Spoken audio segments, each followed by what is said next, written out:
A community group in Park Rapids has finally opened its doors again. The Fraternal Order of Eagles had kept a strong presence there for a century before they were forced to close down in February of this year.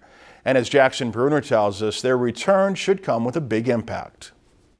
The Park Rapids Eagles used to have a building on 1st Street, but now they've moved down the road to a much smaller location where in rebooting they're sharing space with a restaurant and bowling alley. I think it has a lot of potential. Our overhead is greatly decreased. We got a lot of work to do. The group is all about giving funds they raise back to the city, and club leaders say financial issues were the main reason for their closure back in February. We're still getting back on our feet.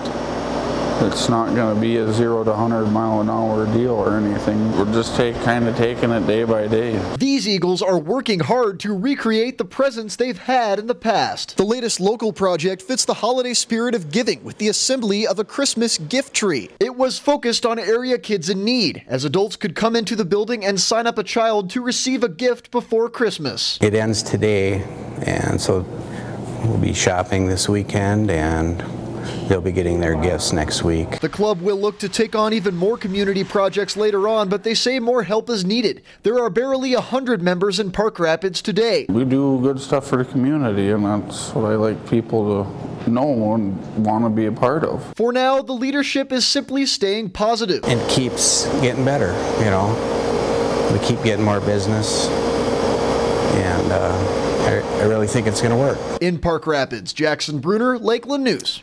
This Eagles branch typically gives the money they raise to local law enforcement, schools, and charity organizations in the Park Rapids area. If you have an interest in joining their group, call the new Eagles headquarters at the number you see on your screen.